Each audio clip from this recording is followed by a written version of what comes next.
what's happening, folks? Oh, the gang's all here. I see people have shown up right on time, jumping in right away. Amy, Danny, Diallo looks like, I think, and Hot Grammy. All right. We like hot Grammys. um, all right, so let's tap away. Let's make sure we get noticed by the platform. That takes at least 1,000 likes. And I'm not at the point where I'm gonna do what other creators do. I see other creators like, I'm not starting until I get 10,000. That seems a little abusive. But I know 1,000 is definitely a good place to get to, so that you're on the board. The platform starts to notice you, and hopefully it starts attracting other people. And then, pardon me, you can do what Danny does and share out the live. This is critical. It is very important to share the live, and you can do it an easy way. Gently place your finger on my forehead or somewhere in the middle of the screen. Your friends list will pop up. Next to each one of those friends and any lists you have set up in the chat, you can hit send, and it'll go out to, you can go like 40 or 50 people. That's what the rumor is. So it's fast, it's easy, and it gets her done. Oh, I am a little schwitzy because I rushed to get ready. This is behind the scenes stuff that nobody might care about, but I woke up with plenty of time, and I started creating content and lost track of time, which is almost always what happens when I create content. That's why I have alarms for everything to remind me of what I got to do. And then as I was finishing, I noticed the time. I saw that Danny was in somebody else's live, Trucker's live, and I said, all right, let me listen while I get ready. I did that, and I was eating, and part of what I ate was like almost raw onions, like half cooked, I guess, half raw, glass half full, half empty, whichever way you want to describe it. And then I've been sweating ever since. I don't know what that means exactly, except that I'm fat. Maybe that's what it means. Hello, Cynthia. Good to see you. It is a beautiful evening because I'm alive to witness it. That is a wonderful thing. All right. So let's remember to keep tapping. I'm only seeing 283 taps. That's kind of unusual. Could be one of those things where the platform is not registering the taps. I hope that's not what it is, because that has happened to me before. I got to the end of 2 hours, and there were like 387 likes, and everyone was saying, we're tapping. So Cynthia, what I've got is based on the words above me. For those of you who can't see the words above me, I will describe them by reading them, because that's customary with words, right? So my topic today is fear of unity. And I'm going to play some content for you. That's the content I was working on earlier. I found this thing that I had written, probably again 10, 15 years ago. I don't even know when exactly. I'd have to dig for the source, but it seemed like a decent topic to start the conversation off with today. So that's what I hope to do, is kick it off, set it off. Here it comes. Sorry, that's a rap. If anybody knows MC Search, that's his rap.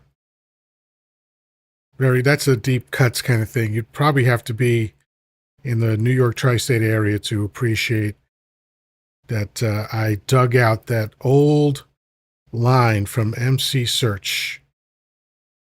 So I see we have Amy and Amy, spelled differently, but twice the fun. Excellent. Stacy, Michelle, Practical Seeker. Oh, I like that username. That's interesting. All right. Thank you, folks, for tapping. That's fantastic. So we got a few more people in here, and we're about to get started. But I don't know. Let's see if we can get just a couple more people in. So let's see. It's not that hot. It's not that humid. So I know it's the onions that are making me sweat. And I promise I won't mention them again. Oh, Amy, thank you for the heart me, and thank you for reminding me. Danny, I know you did the heart me. Thank you so much.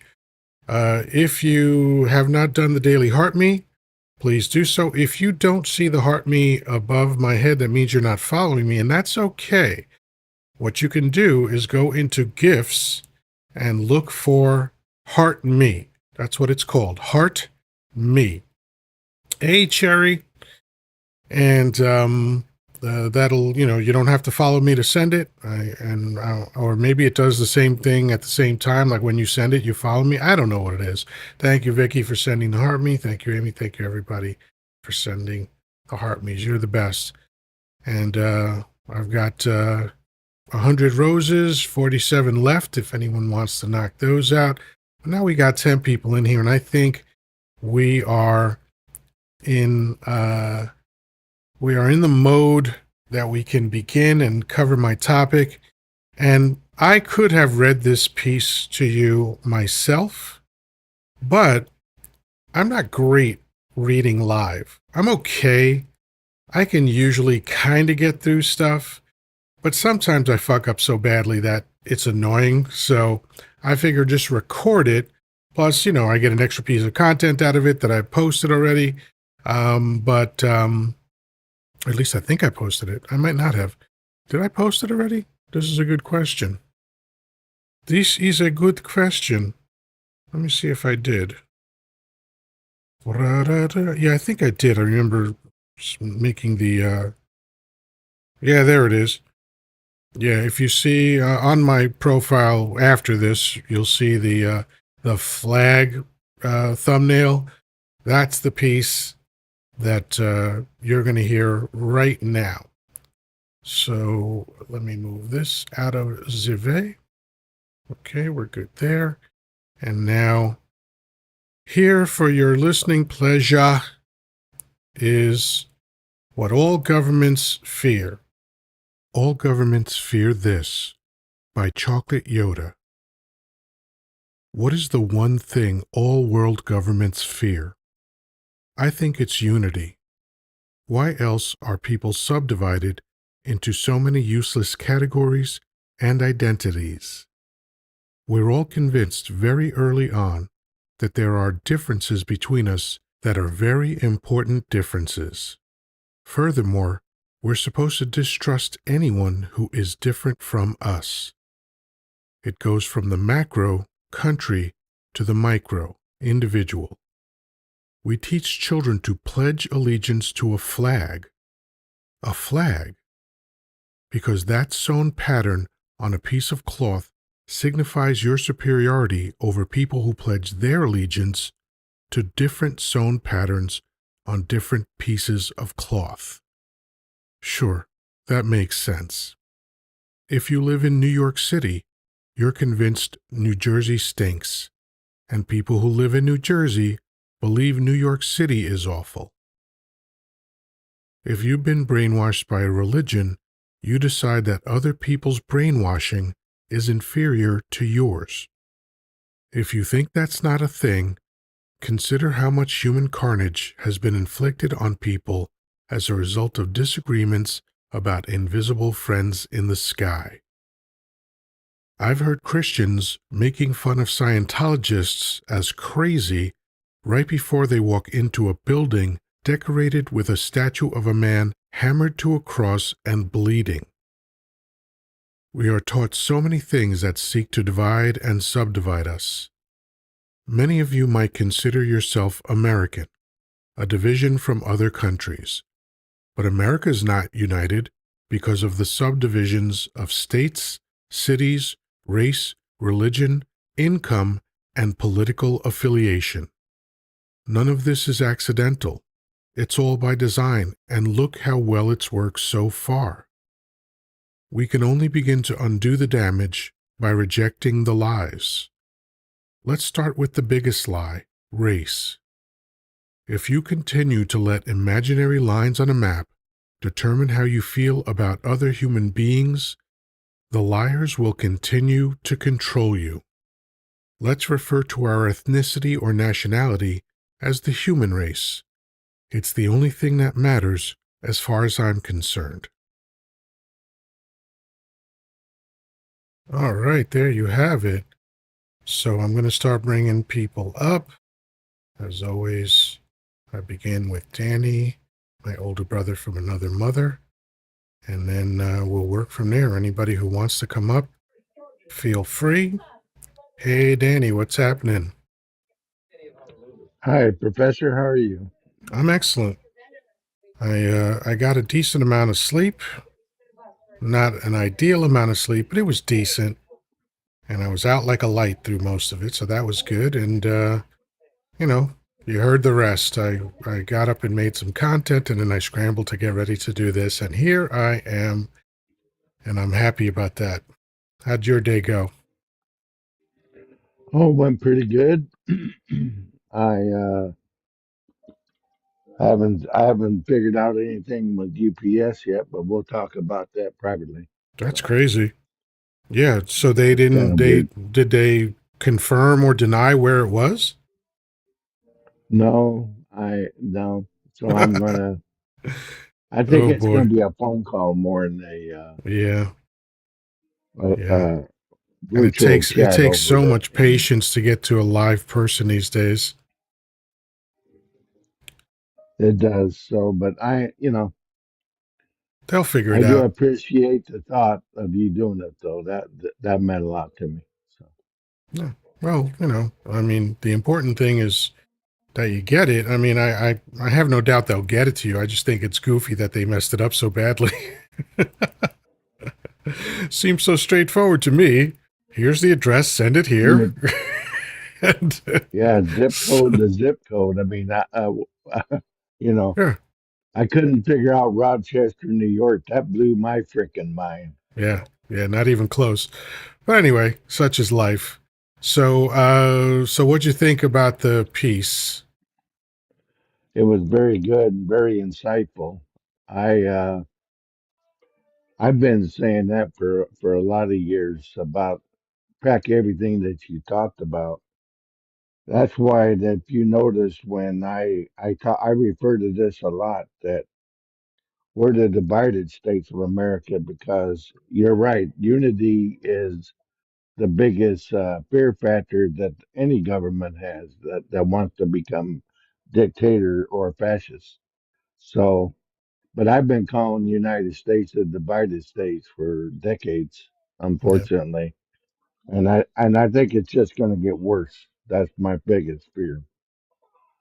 yeah, I think that's almost certain. And to me, it's like I mean, people are the same way as governments because governments are run by people, right? So when you see what a Right, government is trying so hard to prevent, you know that that's their weakness. So this government, and I'm certain all governments work like this to some extent or another, but if a government is intent on control, then obviously divide and conquer is going to be the first thing they do. And right, the way they do it in America is through all the things I listed. They make sure that you focus on everything superficial and unimportant so that you can distinguish yourself from other people somehow. Like I'm toying with the idea of doing one of these videos where there's two people talking and I play both parts because I kind of like seeing those videos. And I was going to have a conversation like two people meeting for the first time, and instead of the usual what's your nationality and where you're from, or what's your race and where you're from, those answers will be more along the lines of what I think makes sense rather than what people usually say. Like, I've said before, I have absolutely no affinity to the Dominican Republic, right? It just happens to be where my people are from, but I had nothing to do with that, and I didn't choose to live in America. That's something that my family chose. So I don't see the point in being proud or even emotionally attached in any way, shape, or form to something that I had nothing to do with. But that's the thing that governments need from people. They need you to be very attached to the country, to be attached to symbology like the flag, to be moved by the anthem so that your chest swells with pride. And, when the fireworks are going off, a tear is rolling down your cheek. They need that from us. And I've just never been willing to give it, but I understand why people are, because they're literally propagandized and manipulated for their entire lives. And the only thing second to that is McDonald's. Like, McDonald's spends the most money of any company in the world on advertising. And, apparently children know the symbol of Ronald McDonald more than they know the symbol of Jesus, which, I mean, it's not a problem for me, but it is just interesting on how you can manipulate people when you're sending them um, the consistent messages that America sends. It's populous, and again, all countries do this. I'm not signaling America out for being particularly evil or wrong. It's just what countries do. They need that emotional attachment so that people will put themselves in harm's way to quote unquote defend their way of life. Well, that's why we talked about on my live a few days ago that Texas has their own Pledge of Allegiance, Hmm. and I had never heard that before until I was actually watching the redistricting in the House there in Texas when they did the Pledge of Allegiance first, and then they did a Pledge of Allegiance to Texas. And my understanding is they do the same thing in school Hmm. in Texas schools. So, Yeah. but that's the only state that I believe that they do that in. And I don't know if it's just because they want to separate uh, Texas from the rest of the United States, because they're always talking about seceding from the Union. Yeah, let them. Yeah, I'm all for that, but I'm I just mean, it's saying. a goofy idea. It's not going to work. I would say it's virtually impossible to do that. Well, that's true, but it is in their constitution that they Yeah, can they do they that. they want to do it, and that's why they developed their own grid, which is a complete disaster. And that's part of their identity as Texans. And like, I heard about the pledge years ago. I didn't think twice about it because I was like, whatever, goofy people doing goofy shit. I don't care. But I get how some people think that's strange. I don't think it's any stranger than the regular pledge. Well, like I was telling everybody also on my live that day, is that when I learned the Pledge of Allegiance, under God was not in it at the time. So my great grandmother, as she was teaching me that, that's the way I was taught. And be honest with you, it since the government never did want religion to be, separation of church and state, I'm sure that's one of the reasons why they left that part of it out of the Pledge of Allegiance. And then all of a sudden it came about in 1954, Right. a Catholic archbishop uh, influenced the Congress and influenced Eisenhower to put it in the pledge. And that's what Sure. we've had to this day. Right. And some people think that that's random, that it happened in 1954, but I'm sure you remember what else that was very notable was going on in 1954. Oh, yeah, that's back when they were having what was his name? That Mc- McCarthy yes, hearings and all that going on, trying to weed out the evil communists in the United States. exactly. So, Because I think either right before or right after that they put "In God We Trust" on money, and that hadn't been there correct, before either. correct. Yeah. Yep, So it's this, absolutely. it's this whole, it's what we're seeing today is the culmination of something that started long ago. There's always been, just like there were schmatzis in Madison Square Garden in 1939. This Right. is a thing that a certain faction of Americans have always wanted. And they have been working on it for at least 60 years now, maybe close to 70.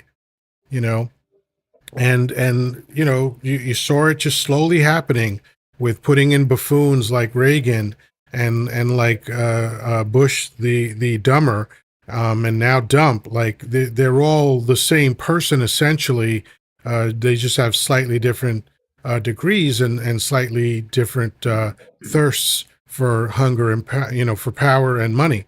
So this is just, to me, it was always logical. What we're seeing here, I don't think it took any kind of genius to see coming because it's been building for a very long time. Yeah, I have to agree with you. It probably has been building ever since I was born. Right during the Korean War, at Right. that period of time, right after 1948, when they started desegregating of the military.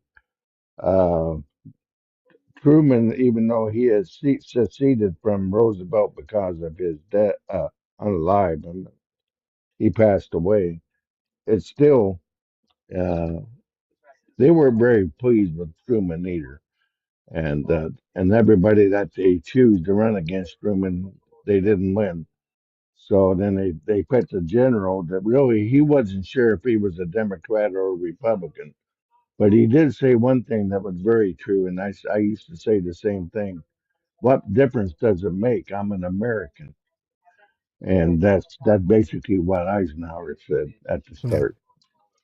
Yeah. And what part of what my piece was about was the idea of letting all that go and just saying human.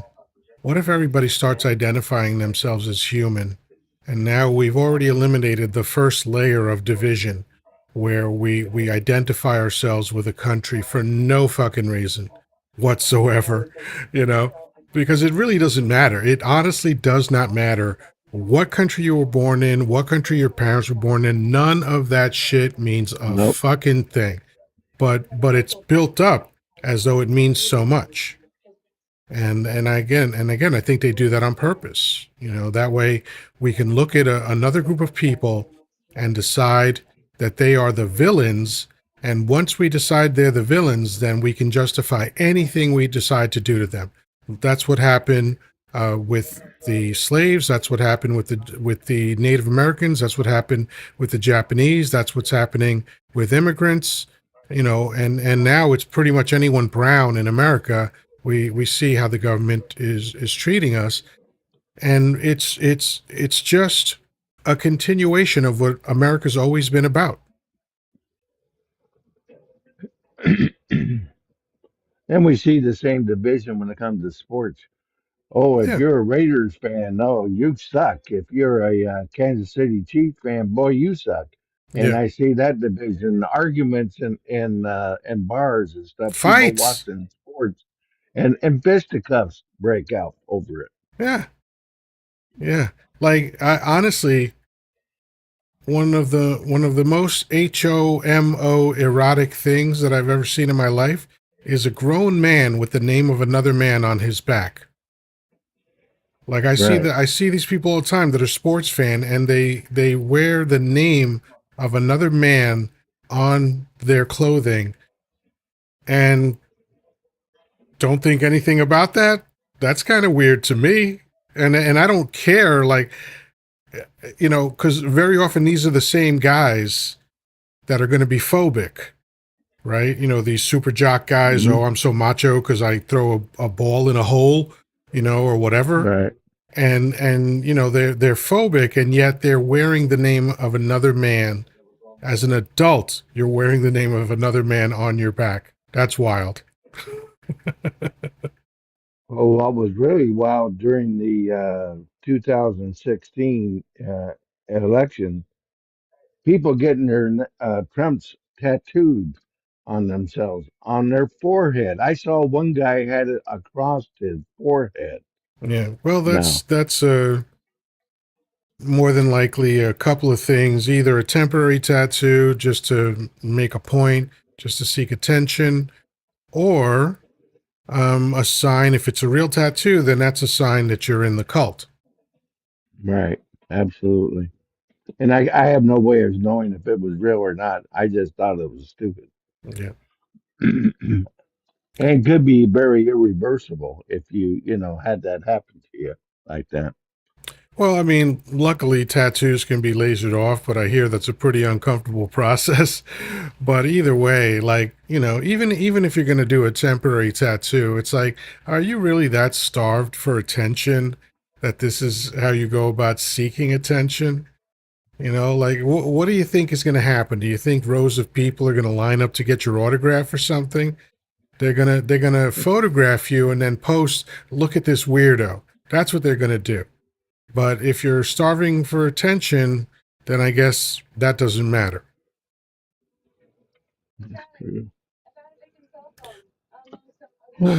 So I see JK's here. Hello. Thank you for the heart me. Vicky, thank you.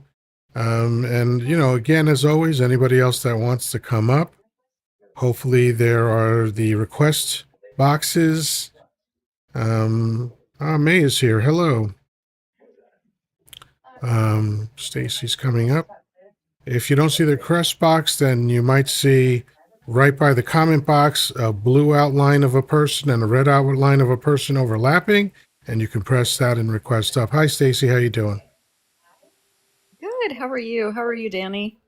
Good, Stacy. How are you doing? I'm doing well. Nice to see you guys tonight. Thank Thank you you. for the conversation.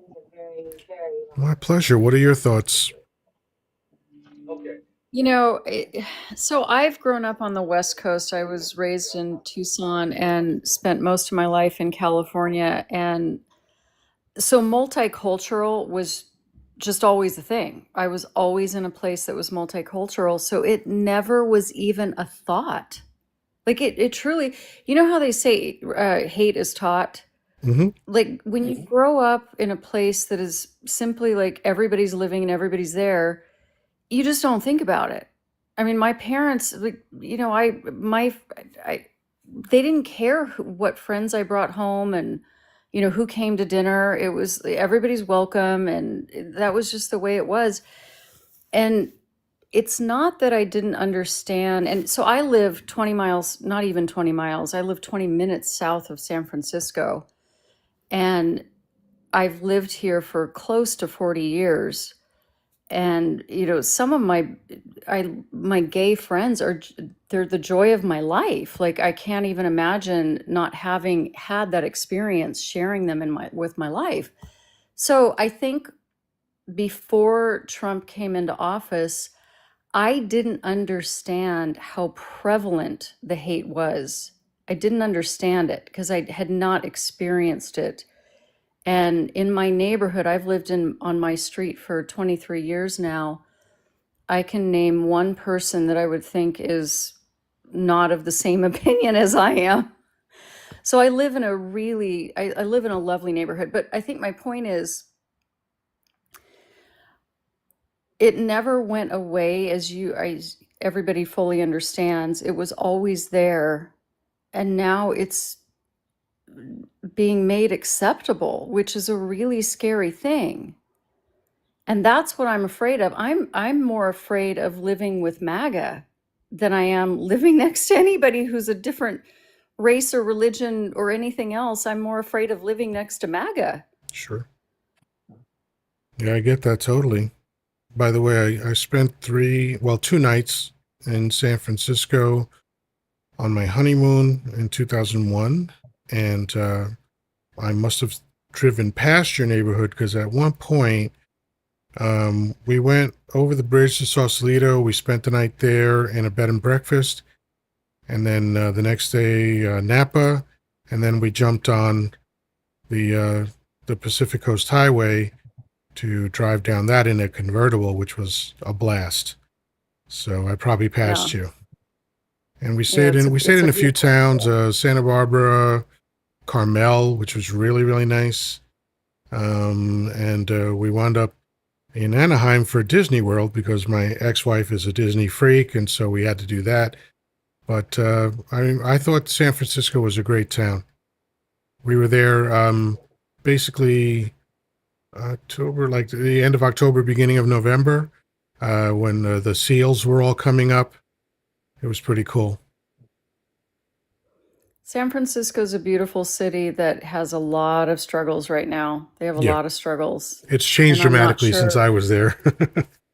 Yeah, it really has, and I'm not sure how to fix it, and that's why I'm not in politics, but Yeah. it's a beautiful city that, they need help. And part of it, yes, we do have a large homeless population. And one of my concerns is, do you force people to habitate? Because I actually, during the recession, I had to get out of the line of business that I was in. And so I worked for a company that worked with psychiatrists. And I remember visiting psychiatrists in San Francisco at the time. This was going back to, well, during the recession, so 8, 9, 10, 11, 12. And I remember talking to a psychiatrist, and I remember her saying that a lot of the mentally ill people just want to live quietly under a bridge, which is sad, but it's also like, okay, can you force people to habitate? But then you don't want them to be sick, you don't want them to, make other people sick because diseases and so forth. But it's a really touchy situation, and a lot of these people do just want to be left alone. And it's like, do you just leave them alone to freeze? And it's a really hard situation. Well, there's a simple solution, and I know that I think at least 2 states have done this. You just give everybody a house. Just give everybody a place to live, whether it's a house or apartment, whatever it is. Just give everybody a place to live. It's so simple to do. It costs half as much to house someone as it does to treat them when they're homeless. That's what these states found out. Hello, Yeah. May. How you doing? Hi. Uh, I've got about a third of a brain cell left because my job is working every last inch of my nerves. But I did want to come up just based on what Stacy was talking about, and I see it in the DFW Metroplex in Texas too. We have a very significant amount of unhoused people.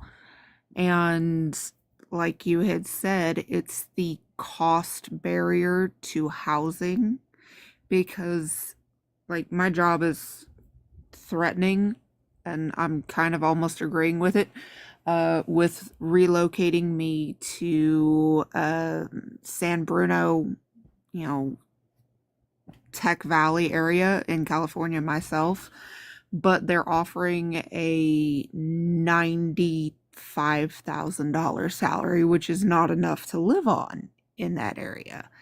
Because rental housing is almost $5,000 a month for a 1 bedroom. And I think the cost barrier to housing is one thing.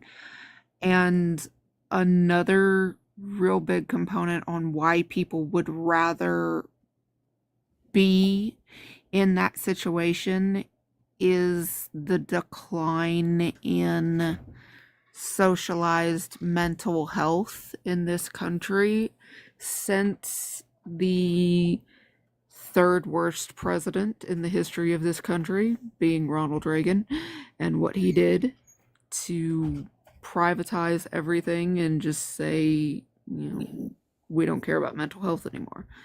So, Yeah, Reagan was a train wreck. He basically ended the New Deal and threw America into the beginnings of the state that it's in now. So here are some examples of states that just gave people housing. Utah, 72% reduction in chronic homelessness. Between 2005 and 2015, Utah saw a massive drop in chronic homelessness by focusing on its Housing First program. The program provided homes for individuals with no mental and physical disabilities who were considered chronically homeless. Significant cost savings, because this is the myth that people talk about, that it's more expensive to house them. It's literally not. A 2014 estimate found that the state saved about $8,000 per housed chronically homeless person. These savings came from reductions in costs associated with emergency room visits, law enforcement, and the justice system. Massachusetts also did it.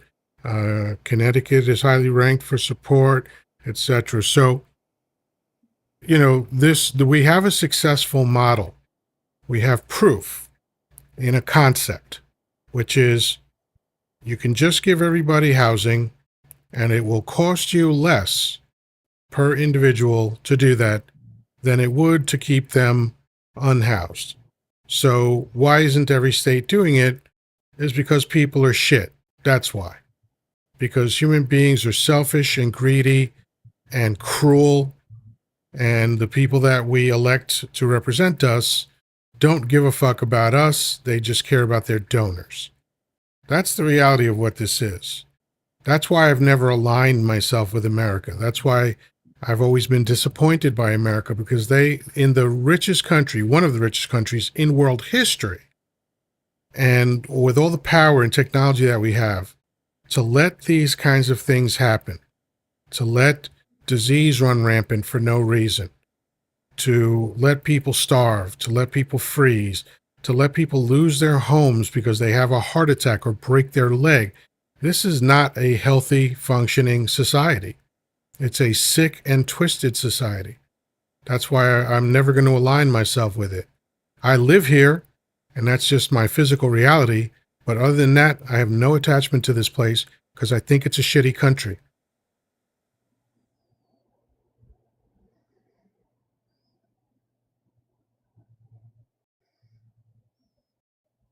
By the way, Danny, I muted you earlier, so if you want to speak, you can unmute yourself. I've left the Oh, I'm crowd good. I stunned. was just enjoying the conversation. Yeah, I've left the two other Was people my stunned TV into too loud? silence. Is that it? Was the TV too loud? Is that what happened? No, so you just have background noise sometimes, so I usually mute you when other Okay. people are chatting. That's just, Okay. my No, common that's fine. practice. I was enjoying the ladies' discussion. They were doing Yeah, fine. So, yeah, but I have to agree. There shouldn't. This homeless whole thing, like you're saying, it's cost cheaper to sit there on a state to house them than to unhouse them, and sit there and mess with all that.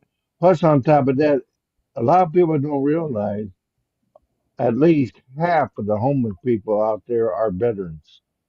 that's Mm-hmm. exactly No what I'm veteran looking up should be right now. homeless. I would say at least, if not more, but I would say it's got to be 40, 50% has to be homeless That's veterans. literally what I was typing. So, okay, so it used to be that veterans were like 13 to 17% of the homeless, which is still too high, way too high. It should be zero, in my opinion. Yep, But yep, now it's around 50%, and it even yep. spiked higher at times. So again, the proof of any idea that you have, of any system that you have, whatever it is, it's in the outcome, right? Whatever the outcome proves what the reality of your system is, whether it's making a toaster or whether it's launching rockets into outer space. The outcome is what determines whether what you did is good, bad, right, or wrong. So when I look at the outcomes that America gets, including 50% homeless, that's disgusting that that is allowed to exist. We have a new guest, and that is Alter Ego. Hello, Alter Ego. Oh. Hello? Ooh. Alter Ego, did you mean to request up? Nope, guess not. I love when people just run off. Oh, Lord. So anyway, May, any thoughts on what I just said or anything? As the granddaughter, daughter, and widow of someone who was, someone's who were active duty United States Armed Forces, that pisses me off. It and my and mother too. I always forget that because she's old It's a enough. shameless, inexcusable reality in America, but that's just one of a long list of other shameless, inexcusable realities. How is it that America is the most dangerous developed country for a woman to have a child in? How is that possible? Well, at least to some extent, part of the reason why. Oh, I know why it happens.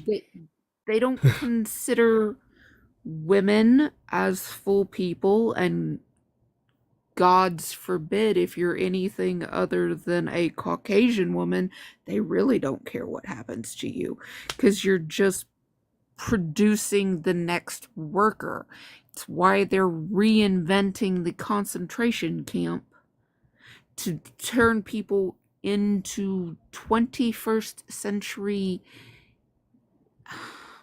can I say, Indentured people. slaves?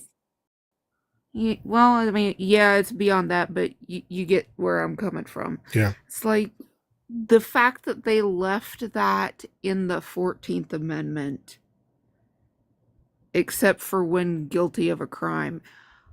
13th, actually, yes. The 13th Amendment Right. opens up with saying slavery's wrong unless you put them in prison first. Sweet. It's just, And so what did America do? They started putting brown people in prison. yeah. Cause You know, how you made a else are law they that supposed said that to- you could do it. How else are they going to get cheap stuff? Yeah.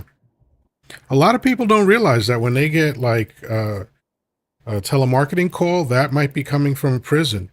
Some of the stuff that's on their shelves might have been assembled in prisons. You know, there's no way of knowing that most of the time. But, you know, and of course, most wealthy people have private prisons in their portfolio.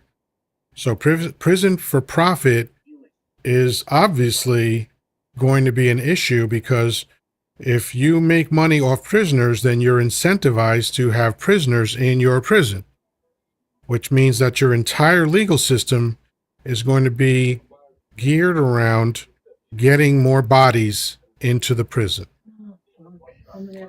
Well, every time you renew your license plates, those are done in state prisons. Yep. Every time. A lot of the stuff that's on the shelves at your big box retailers. Yep. If Yeah. it does say made in the US, there's a 90% chance it was made for someone making 27 cents or less an hour. Yeah. Yeah. I mean, the Louis C.K. said it perfectly. Progress runs on suffering. You know, whatever it is that we enjoy in life almost certainly came as the result of suffering. Like the highway system. People had to perish from the earth to create that. Buildings. The reason why a fifth-story building is called, or a five-story building is referred to as 5 stories, is because apparently one person per floor perishes, and that person is the story of the floor. Oof. wild. The water tunnels, they refer to the people that work on those as water rats. And those people assume that for every mile of tunnel that is dug, one human being is going to perish from the earth. It's just what we accept. I mean, so much of our technology, like let's take cars, for instance. In order to enjoy the convenience of a car, we have to accept that between 40 and 50,000 people a year are going to perish in car accidents. It's just what we have to accept if we want these things. You know, if you want to go to the big box retailers and get the cheapest prices, it probably means that someone in a third world country is barely maintaining their life working for that to make the products that that big box retailer has on its shelves. It just is what it is. And it's awful. It sucks. But that's like, you know, these people running around with these cell phones in their hands. I have 3 of them on my desk right now. 2 of them are old and one of them is what I use regularly. But, you know, somebody more than likely was in a dimly lit room for 12 to 14 hours a day, making almost nothing to make that stuff. Every And time the you purchase something at Walmart, same way. Yeah, any big box retailer, virtually any big box retailer. That's why I avoid them. The only thing I buy from a big box retailer is my baby wipes that I buy in bulk from Target because they're shockingly inexpensive. And I might stop doing it, but I mean, every time I look, it's like crazy expensive elsewhere. I don't know how Target does it. Maybe it's a loss leader or something, but that's the only thing I buy from any big box retailer. It probably is a loss leader. I know Sam's has theirs for like $22 for a giant box too. Yeah. So, but the thing that kind of irritates me the most as a historian and thinking about the second industrial revolution, the only reason why we were able to leap ahead the way that we did is because of chattel slavery. It's the only way that it happened. I mean, you 'Cause could just substitute the Industrial Revolution for America. Like, I just broke down the numbers last week for what that kind of labor meant financially to America. And it was the biggest part of the American economy. oh yeah.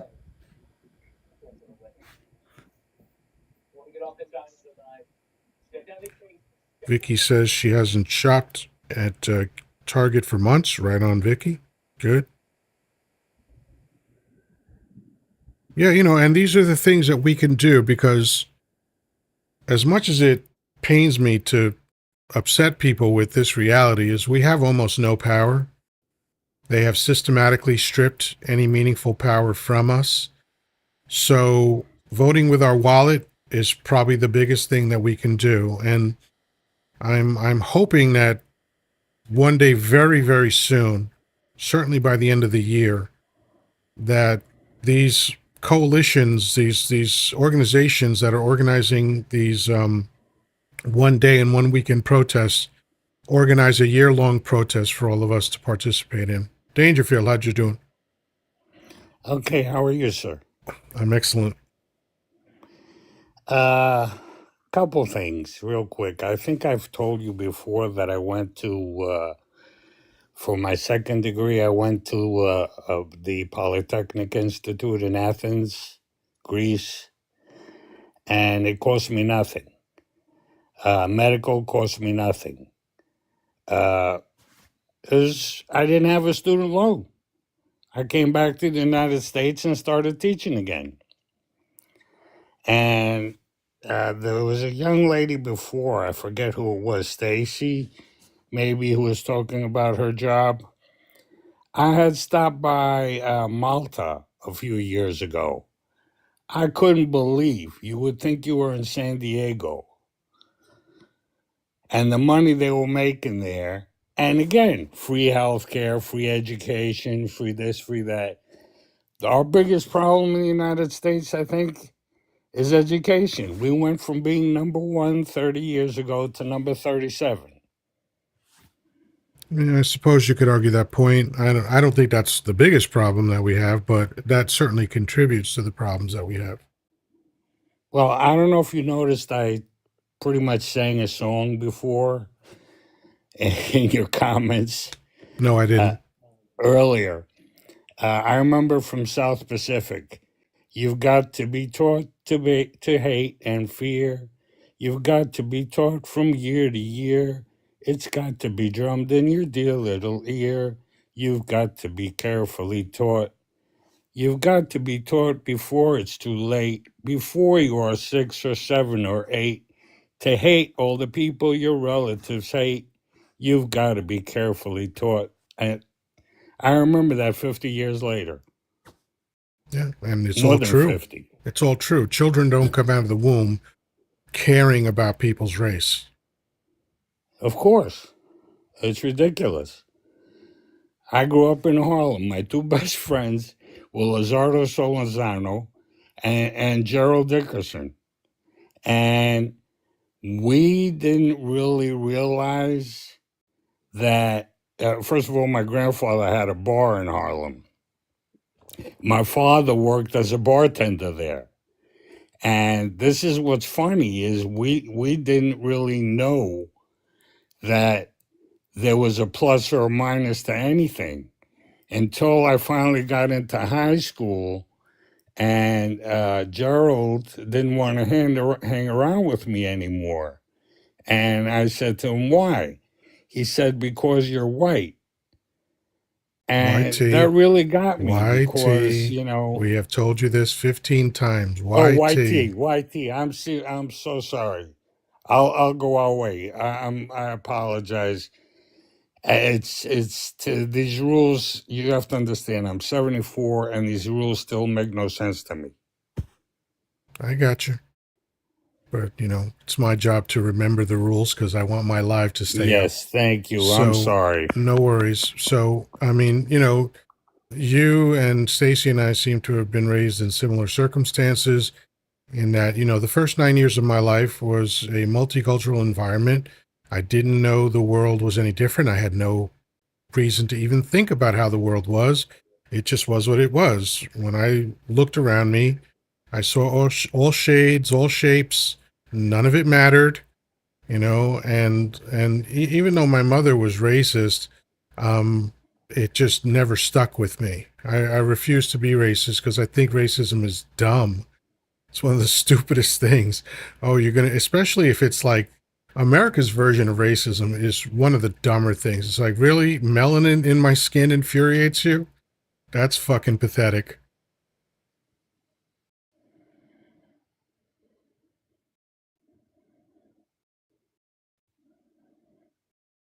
And yet, all these years, we haven't been able to overcome it.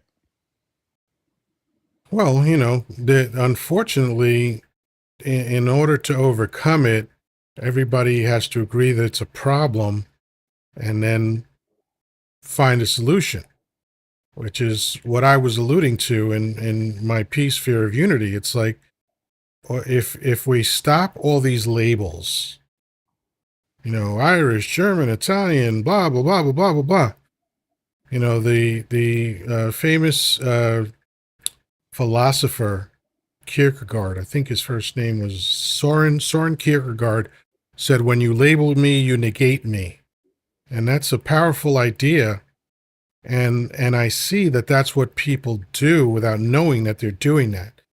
Because when two people meet, the way they've been raised to think is that they've got to interview the other person so that they can categorize them. What's your religion? What's your nationality?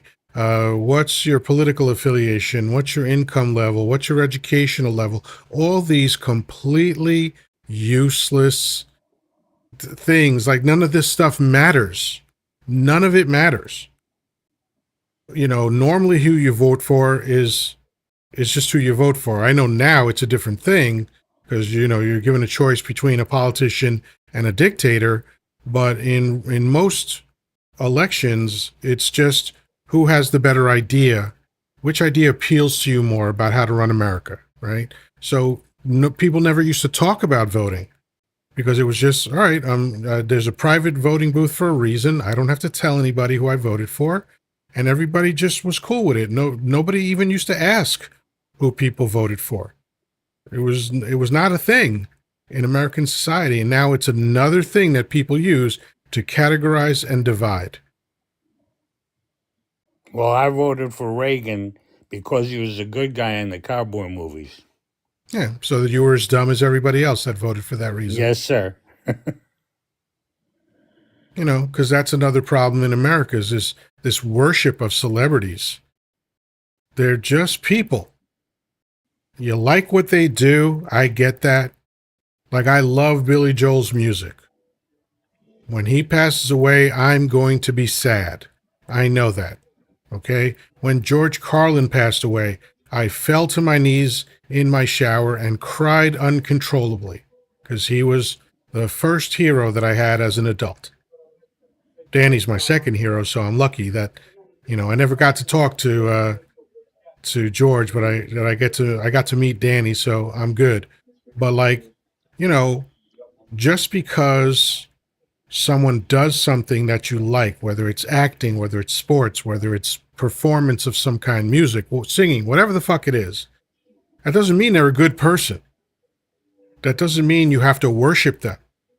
I love Billy Joel's music so much that I sang a Billy Joel song to my new bride at the reception when I got married a second time. And his music is like the soundtrack of my life. I don't know the guy, though. I don't know who he is. I don't know what he's like. I don't know what he's like as a father. I don't know what he's like as a husband or brother, son, none of that stuff. As a friend, I don't know any of that stuff.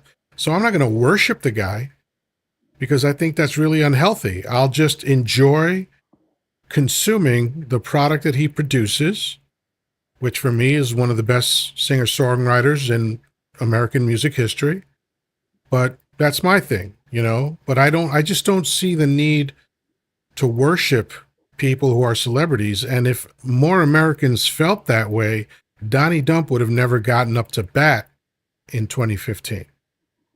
But because people are like, oh, that's that rich guy from The Apprentice. Same thing you did with Reagan. Well, that's in 2016 to 2020, he had Mitch McConnell basically showing him the ropes. He did his own thing anyway, but he still listened to Mitch McConnell a little bit. Now he's got Stephen Miller. I don't care. Fuck that guy. Fuck all of them. They all suck.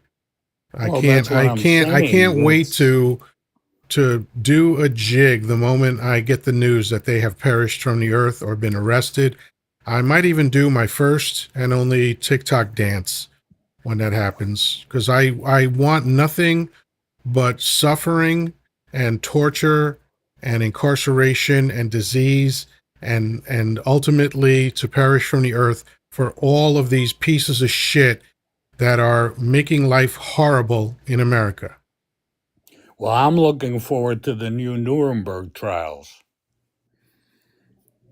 I wrote about that. Yeah, those ICE agents are in for that. Yeah, I made a post about that, a couple months ago. But yeah, it didn't work in 1945 because literally the ICE agents are saying the same thing the soldiers said in 1945. I'm just following orders.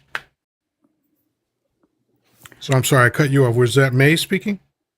Yeah, I said I wrote papers on that. I'm looking forward to seeing it firsthand. Yeah. It's going to be interesting. Yeah. But I mean, a lot of people found out the hard way, man. They talk about fuck around and find out.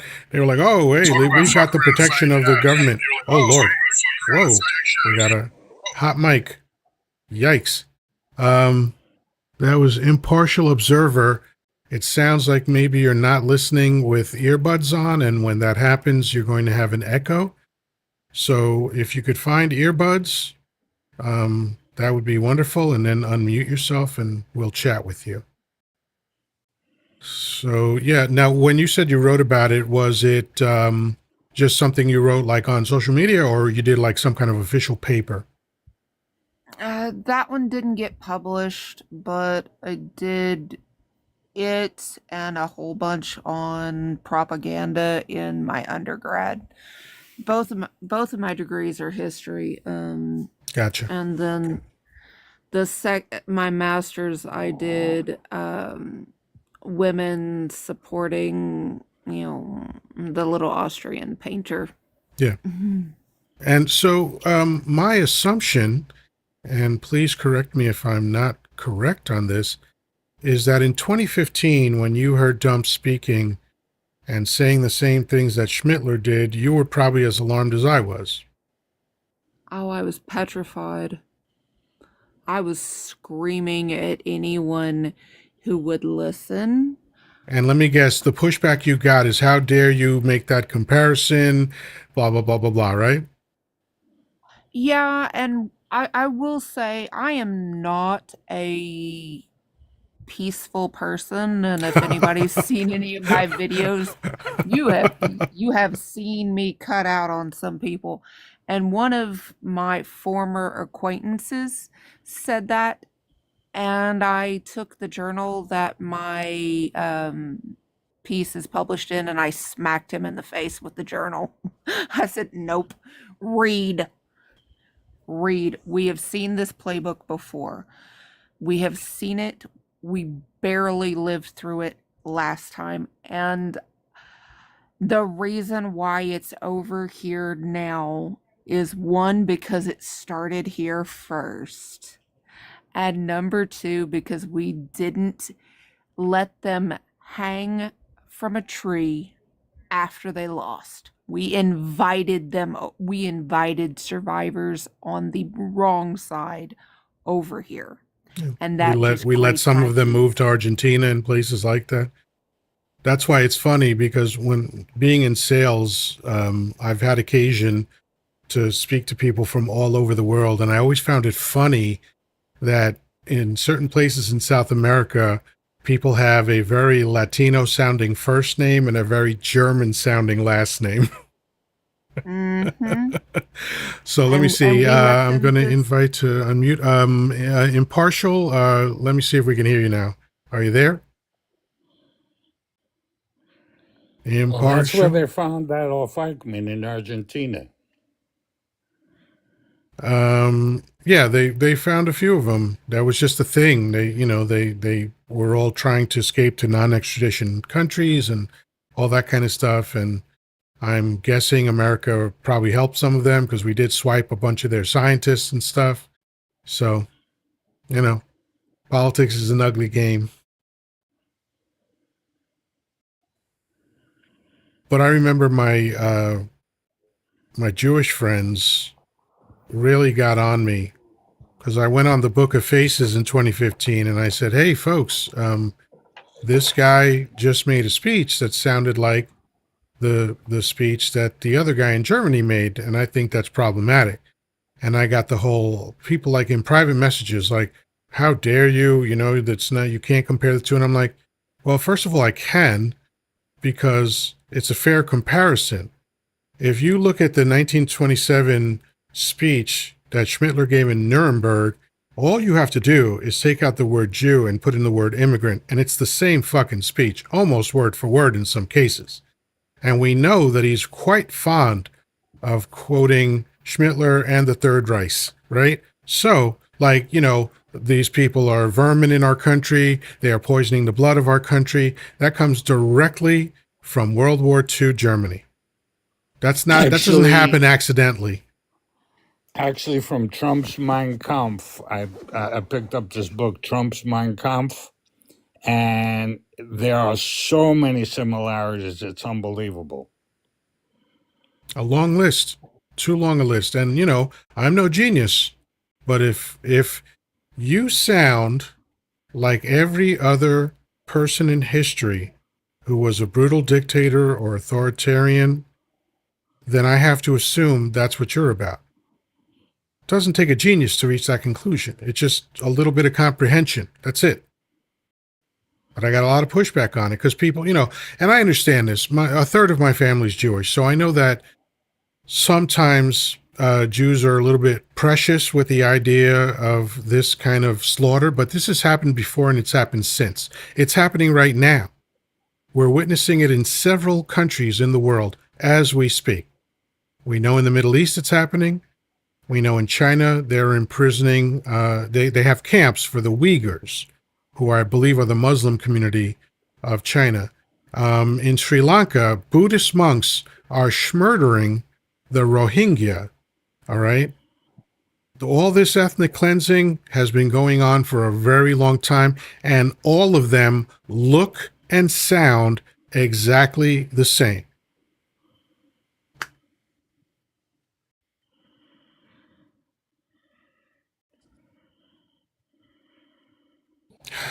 So let me try again to see. Impartial.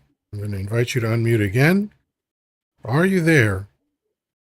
Maybe you came up accidentally. I guess not. Oh, well.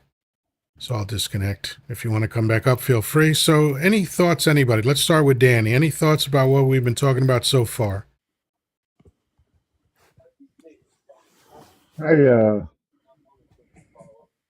I have to agree with everything. I mean, I can't really disagree. Uh, I guess my biggest problem is, and why do we? Well, I should ask Dangerfield this because he said something. He voted for Reagan because he was a good cowboy in the Western. Was that the first time you voted for Reagan or the second time, No, Dangerfield? that was the first time. So you're telling me that you thought, without any doubt, that he was better to be the president than Jimmy Carter? Believe it or not, I didn't know anything about Jimmy Carter. All I knew Oh, about this was story's Ronald getting better Reagan. by the second.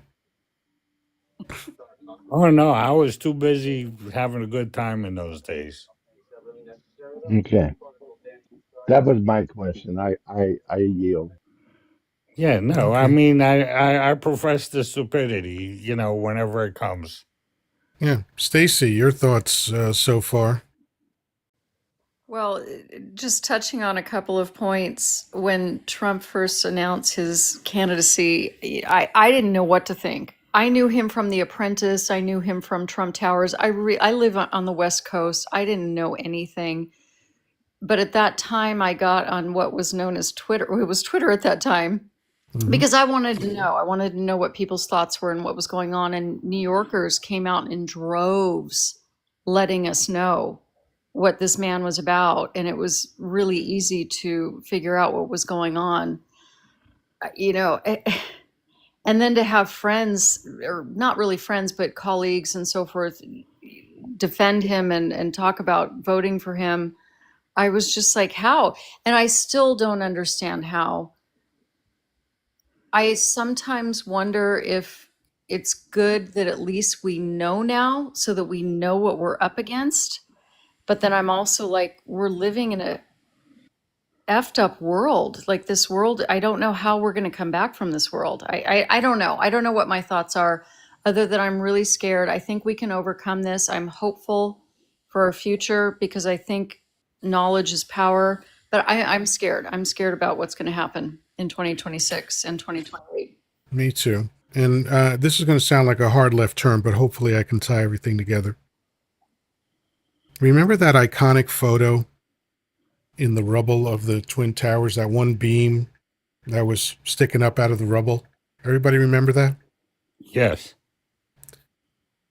What people didn't notice about that is that that beam was cut at a perfect 45-degree angle, which is indicative of how you bring a building down with controlled explosives. That's exactly how they do that. And if you know anything about physics, and even if you don't, you can look this stuff up, how physics works. Long story short, the official story is full of more holes than the Bible is logically. And that's saying a lot. However, even though I understand intellectually what brought the towers down, it's still something that my mind can't accept. I saw those towers being built, so it's very. I think I understand what having a vestigial limb feels like, or a phantom limb, right? Because every time I see an older film or an older television show and I see a shot of the towers, I shake my head like, how could they be gone? Still, it's 24 years later, and I still have not been able to totally comprehend it. And I think that's where a lot of us are with regard to dump. Like, I can explain to you very, very easily the mechanics of how Dump got into office. I understand history and I understand society and psychology well enough that I could take you down the entire path in a fairly short amount of time to put all the pieces together and make logical sense of how it happened. What I can't do is explain why. I can explain how it happened. I can't explain why, because it makes I've no tried. sense. It makes absolutely no sense that a glorified carnival barker without governmental or military experience got to have the most important job on planet Earth. It He makes ran against two no women. fucking sense. Okay? He ran Eh, against two women, and when he ran against a man, he lost. Yeah. And the first woman got more popular vote than him. So none of it Yes. makes sense. That's why, I mean, I always knew this, but if you want proof of how America is not a representative democracy, look no further than 2016. America said what it wanted. America wanted Hillary Clinton as president. The reason I know that is more Americans voted for her than him. 2.89 million roughly more. So where's the of, by, and for the people? Where is it? I haven't seen any evidence of this throughout all of American history. It was, look, I love Lincoln's speeches. I truly do. His inaugural speech, amazing. That's the one that ended when he talked about, we must not be we must not be enemies, and the something will rise again as surely as the better angels of our nature. Just beautiful, beautiful, prosaic, amazing speech. But he was wrong or lying when he said that we are of, by, and for the people. America has literally never been that. And no one has been able to provide me evidence to the contrary. So, this is where we are. We're in a country that has propagandized us for our whole life. Oh, Pierre, thank you for the paper crane. Appreciate that. And welcome. And Sam, thank you for the heart me. We're in a country where all of the ideals that were drilled into our heads as children and as teenagers and as young adults and now as adults that we've heard our whole lives, no matter how old you are, we've all heard the same messaging, right? And we're finding that none of it is true. None of it. Not one fucking word.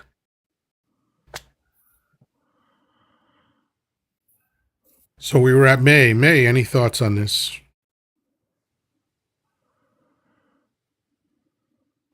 I don't think I am ever going to wrap my brain around the fact that the South somehow managed, in all of its anti government nonsense, to elect a frickin' carpetbagger from New York. It will never, other than the fact that he likes to call people slurs and be derogatory and every single bit of it, and they just like to be contrarians. But it will never make sense to me that we elected a frickin' carpetbagger. Think about how many groups exist in America whose coalescing attribute is who they hate, right? That's like the people that voted for Dump mostly did it because he stated, and in many cases he was true, that he hated the same people they did, and that's all they needed to know. That's all they needed to Yeah. know. You hate the brownies too? Excellent. I'm voting for you, dude. It's just, and it has been a pleasure, as always, Yoda. Thank you for having me. I have to take my tail to bed because I have to get up in the morning and go to Well, have a work. great night. Thank you for being willing to spend some of your time with us. May, before you go, I just wanted to say if you do move to the Bay Area, please look me up. But you are correct, it does cost a lot more than that. I don't know if you're a single income earner or if you have somebody that you live with or whatever, but you're right, it does cost a lot more than that. You need to ask for a higher salary. But if Yeah, you move here, look me up. I All right. will. I Look at will. that. I'm Bringing hoping people that they at together on least Yodah Live. I love it. I'm hoping they at least do some kind of relocation because the choices are moving to Bentonville, which I'm sorry, not on your life. I don't even know where Bentonville is. Where's that? Arkansas. Oh, okay. Hey, Yeah. yikes. See, that's not a California town. No, like the choices are Bentonville at $65,000 or which if you guys have figured out where I work, please don't repeat that cuz I'm very anti the company that I work for, but a job is a job. Or San Bruno or Sunnyvale, which is where their tech hub is. It's so if I have to pick Very good between city, those, but yeah, it's expensive. yeah. It's All right. like Well, hopefully and that I don't works know out what for you. an hour in California traffic is. Oh, okay, call me. The same hour up here in Washington State, around Seattle, same hour. So Ugh. I-5 is I-5, the whole corridor is the same. Oh Lord. Cause like the only place that I've found that's affordable in the area is Vallejo, and that's kind of comparable to the part of the country that housing wise that I'm in now. But even then that's like half a mil for houses, which just doesn't make sense to me. Yeah. Yep. And it's But not so much the mortgage. I mean, I mean, yes, the mortgage is one thing, but the property taxes are insane. oh, Good I night, got a Randy. good one Thanks for for you. dropping by. Wait, All Texas let is right. me like tell her that this. too. All right, Let me May. tell her this. We'll talk to Don't you go. soon. She can still hear you, so say what you have to say. Okay. My house in Virginia, 5,000 square feet, 2 acres, Anthony Sylvan pool, you name it, 4,300 a month. I moved up to New Jersey. I live in a 3,500 square foot house, no pool, no nothing, no gazebo. Uh, it's 3,500 square feet, like I said. Taxes 17,000.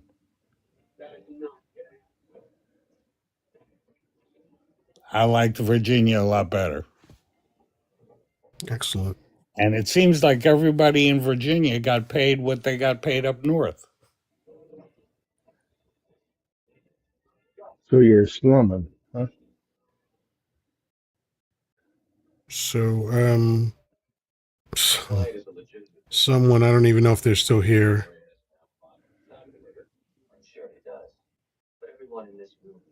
Uh, Chopper first said, I never heard that about brownies. So he's a genius. He couldn't break that code. Oh boy. So white I T have a Mills, who voted question. for Obama in and then voted Trump in, had what? I don't know. Stupidity? Only 10%. Yeah, I don't know. I'm guessing. I don't know. He says Arkansas equals chicken farm. Just goofy shit. Whatever. Just a quick question. Yeah. The Electoral College, okay, is based on, population in in each state and who voted for who in which state. But when the Constitution was written, there was no census. So how do we have this thing called an electoral college since after that we had a census every 10 years? I have a better question. Since the Electoral College was a desperate attempt to keep states in the Union who wanted to own human beings, and then those states were traitors and went into a conflict against the other states of the country, and those states who wanted to own human beings lost. Why, after 1865, does the Electoral College still exist? It shouldn't have existed 10 years after 1776.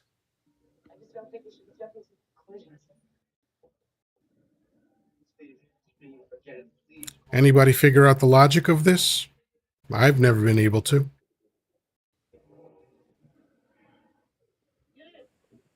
Well, I think what makes me mad about the EC, I mean, aside from like what you just said, what makes me mad is that some states the EC has to follow the voting of the state, and some states they don't. They can do what they want. And yeah, that's so we're basically leaving our elections into the hands of a few versus the one-on-one vote. That's crazy. Isn't it amazing that the beacon of democracy doesn't practice democracy? Well, it's Right? always the same three states that determines who the president Which is. is absurd. Most of the time, it's usually the same three. And The America is that's the not only right. democracy on earth that uses the Electoral College. I was just going to Yep. say that. Yep. One person, one vote makes more sense to me than anything. If we can It elect seems to our make sense to congressmen and everybody in senators the the world but same way. America. Yeah, but presidents, we can't. That don't make no sense. That's right. All the other elections in America are by popular vote, right? Correct. Yes. Just the president. So that's how you know the game is rigged.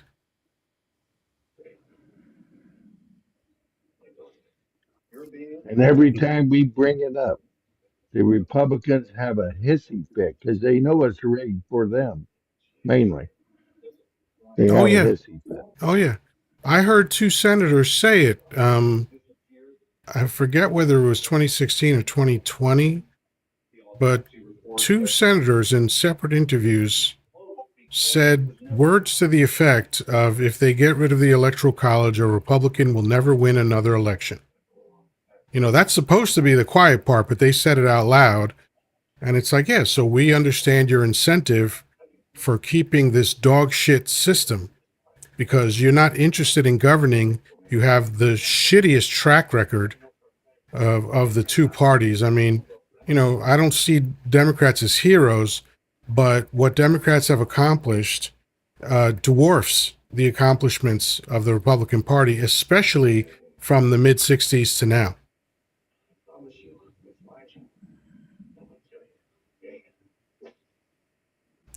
Dangerfield, there's a stat that you like to put up about the jobs created by Democrats versus Republicans. Yeah, 51 since 1989, 51,500,000 jobs were created by Democrats, and 1,500,000 were created by Republicans. And in case anybody wants to know the proportion of that, that means 96% of the jobs created since 1989 were created by the Democratic Party. And then these mouth-breathing, troglodyte, homeschooled, knuckle-dragging sister fuckers want to ask, what did the Democratic Party ever do for anybody?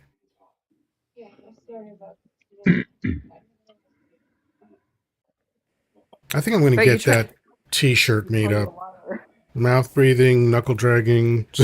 That sounded good. Sister That's a good screwing one. Troglodytes. Yeah. There's a certain rhythm to it that I like.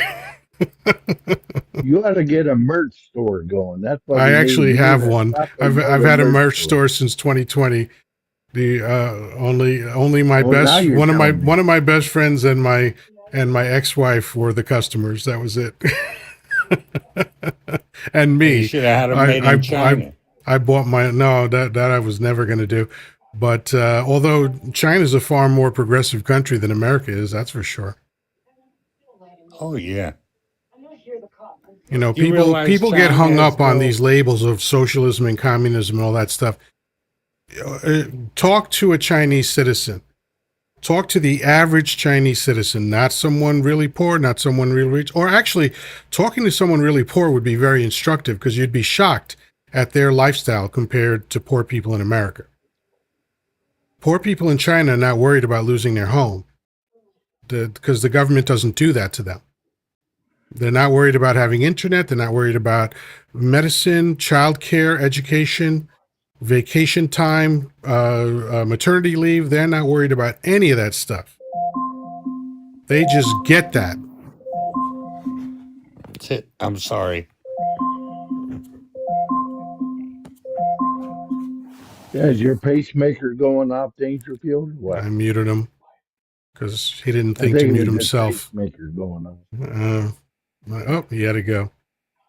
So, yeah. Anyway, yeah. I've struggled for over 40 years to understand why people believe America is what it says it is, because it's just clearly not. All of the claims America makes, you know, all the propaganda that they sell us, it just fails in reality to live up to that propaganda. I mean, the marketing is beautiful. It sounds great on paper. It just doesn't exist. I mean, due process is one of the most significant ways to organize a society that's ever existed. The fact that the forefathers, as flawed as they were, understood, like, yeah, it's not cool for one person to be able to point at another person and say, off with their head, and that person perishes from the earth. We don't want that. We don't want one human being having that kind of power. So we're going to create these checks and balances. And we're going to ensure that anyone in the boundaries of America has access to all of the rights that are entitled to everyone except for a tiny few like voting and things like that, and in some states, weapons laws. But for the most part, if you're in America, you get to benefit from everything that America is supposed to be on paper. And due process is a big deal. So that's impressive that America was running on due process until Donnie Dump got reelected. And then he decided, nah, I want it all for me. I want all the power because I am not leaving. That's what this is all about. He's not leaving. They're going to have to carry him out on a stretcher, which we know is probably coming soon. But the machinery behind him is equally as problematic as he is. Oh yes, because if Donnie leaves this earth, which I know pretty much it's going to happen before his terms up, the people that's in the White House ain't going nowhere. Right. I've heard several medical professionals just do an armchair diagnosis and say that he's probably not got more than 6 months to go, you know, which is unfortunate because I really would have loved to have seen him live long enough to suffer in jail. But I'm Correct. probably not going to get my wish. But that's okay. I'm going to celebrate anyway. I'm going to do a Let's dance. take what we Trust can. me. Yeah. You know, but people really need to wrap their heads around the fact that when he goes, the problem doesn't disappear. No, Peter it's Thiel going to is get still going to worse. be pulling the strings. Oh, you know, that cadre of of billionaires that are running everything, they're still going to be here. J.D. Vance is going to step right into his shoes without hesitation, and he is potentially even worse. So Well, here's I'll my tell you. question about Vance. So I agree, he's potentially even worse, and he's got, the Stephen Millers and the Peter Thiels. I wonder if Congress will then have a spine, because right now, I mean, if you look at the press briefings and so forth with Trump, and at the end, I think it was just today's, I was watching the Midas Touch where somebody was offering him a medal, a sheriff's medal of honor, or some, I forget what the thing was. um, I don't see them doing that with Vance, and I wonder if Congress will then have a spine. Time will tell. Congress is bought and paid for. So's the presidency. So's the Supreme Court. There's it's when we finally do term limits and they don't see a future of $35 million like Mitch McConnell has, and his wife another 30 million, and another 30 million for what's his name? I forget his name. And 20 million, and even Marjorie Taylor Greene has what, $12 million. Who's the poor person there? Man-faced Trader None Green. of them. I mean, look, what you said first is the truth. They're all bought and paid for. I mean, all of these people are getting AIPAC money. All of these people are swinging from Israel's nuts like their life depended on it, which is insane to me. At a certain point, you got to let the facts dictate your actions. And what we're seeing is absolutely horrendous. But we've got a few more people in here. What I'd like to do is ask everybody to mute up, and I'm going to play my piece again. It's under 3 minutes, so it won't be too tedious. So that way, if anybody else wants to come up and talk about it, this is what sparked the conversation to begin with. Here we go. All Governments Fear This by Chocolate Yoddah. What is the one thing all world governments fear? I think it's unity. Why else are people subdivided into so many useless categories and identities? We're all convinced very early on that there are differences between us that are very important differences. Furthermore, we're supposed to distrust anyone who is different from us. It goes from the macro, country, to the micro, individual. We teach children to pledge allegiance to a flag, because that sewn pattern on a piece of cloth signifies your superiority over people who pledge their allegiance to different sewn patterns on different pieces of cloth. Sure, that makes sense. If you live in New York City, you're convinced New Jersey stinks, and people who live in New Jersey believe New York City is awful. If you've been brainwashed by a religion, you decide that other people's brainwashing is inferior to yours. If you think that's not a thing, consider how much human carnage has been inflicted on people as a result of disagreements about invisible friends in the sky. I've heard Christians making fun of Scientologists as crazy right before they walk into a building decorated with a statue of a man hammered to a cross and bleeding. We are taught so many things that seek to divide and subdivide us. Many of you might consider yourself American, a division from other countries. But America is not united because of the subdivisions of states, cities, race, religion, income, and political affiliation. None of this is accidental. It's all by design, and look how well it's worked so far. We can only begin to undo the damage by rejecting the lies. Let's start with the biggest lie, race.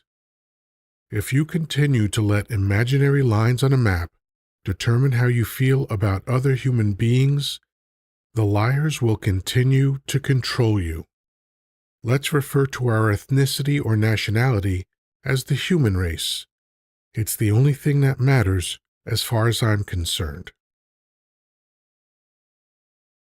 All right. And Jessica, I see that you're here. Thank you for the heart me, and I'm going to invite you up if you feel like coming up. There you have it. Oh, Jessica's coming up. Excellent. How you doing, Jessica? Great. How are you doing? I'm good. So any thoughts on the piece that you just heard? Yeah, it's actually interesting. I literally just came out of a live right before I came in here, like a couple of seconds before I came up here, where I was talking to a Trump supporter who was saying that he is completely against immigration because he doesn't feel that they can assimilate well. And the division is what makes the country worse, and yet he is perpetuating the division. So I think that was kind of ironic, but I love the piece that you did, and I think that you're spot on. And in my opinion, I think that the division is completely intentional. It is easier to control a population that is kept divided by whatever factor it is, whether it is race, religion, what imaginary borders, whatever it may be. It is much easier to keep control when you continue to sow that division. 100%. By the way, I wrote that 15 years ago. Isn't it sad that it's still so relevant? Yeah, that's the point. You know, same as it ever was.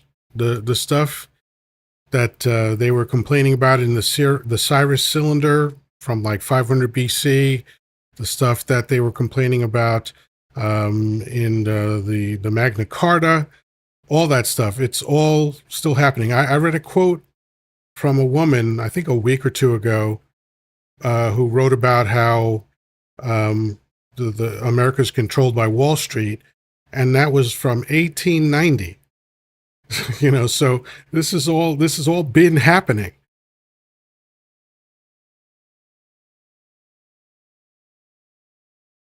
Yeah, I am a fan of, like, there's the band Rage Against the Machine. Does a lot of, political music. And I was just scrolling through YouTube and it just playing random stuff, and it came on, and I happened to take a peek at the comments, and almost every single one of them were about how relevant it still is, and it was made in the early 90s. Yeah. That's why when David Byrne saying same as it ever was, I've been using that phrase ever since. Hey, we got another propaganda parrot in the chat. Gregory Lambert says Mexicans come into America. By the way, into is one word in this context. Come into America and we give them money, food, and something else. And, you know, let's say that were true, which of course it isn't. So what? So what? What is it affecting? Like, how is it affecting your lifestyle at all? How does it change your world that some people are getting help when they need help? Why is that objectionable to anyone? I would give Gregory there just a quick little note. Do a little bit of homework for you, okay? Just take 20 seconds out of your day and go to Google and type in what are the requirements to apply for food stamps. One of them is that you have to be a United citizen almost everywhere, right? Or you at least have to have some sort of legal status. You cannot be undocumented. Even if you're not a United States citizen, you have to have some sort of residency or visa or something of that nature. You cannot be undocumented and draw those benefits. But also, just so you know, you're sitting here bitching about you paying taxes. Guess who else pays taxes? Undocumented immigrants. Almost to the tune of $100 billion a year. Yes, all true. And on top of that, it's not just EBT and SNAP that they can't get. They can't get Medicaid, Medicare, Section 8, or Social Security. So instead of thanking these people for propping our system up, especially Social Security, we're brutalizing them because that makes sense. Gregory's sitting here just said, I can't even walk. I get nothing from the government. They won't give it. Okay, so how is that the fault of the immigrants? Right, exactly. Why aren't you more pissed off at the government instead of finding a way to blame the immigrants? Because the government is full of YT people that have convinced Gregory to be mad at brown people. And because he's a propaganda parrot, he went for it. He's just repeating the shit that Dump and the rest of them say. If you're fighting against the government so hard, why are you continuing to perpetuate stereotypes that the government is hand feeding you? Gregory, it sounds like you're busy fighting the government and that mild threat of I can handle you. Nobody gives a fuck, so go away. You just said you can't walk. I think I could wipe the floor with I you. blocked him. He's gone. I mean, you know, these internet tough guys just are so. Every time one of these guys puffs his chest and pretends to be a tough guy, all I can think of is in my old neighborhood, they would find you in a dumpster because you would not be able to survive my old neighborhood. People like that don't make it. You can't be a pretend tough guy. Okay? Nobody is believing the bullshit that you're saying right now. I think I can handle you. Whatever. Well, isn't a pretend tough guy a bully? Isn't that what we have as president? Well, Yeah. maybe. Like the two are not necessarily synonymous. You could be a pretend tough guy without being a bully. But very often bullies come from very insecure people, which is the same place that pretend tough guys come from. You know, because I've had interactions on other platforms. I'm not going to respond to him the way I normally do because I'm live right now. But in comments, I've said to these people whenever they decide that they're going to get tough with me, I'm like, hey, let's do this. I can be anywhere in the world in 24 hours. I will show up alone and empty-handed, and I want you to stand 3 feet from me and look in my eyes and keep the same energy you have now. And not one of them has ever taken me up on the offer.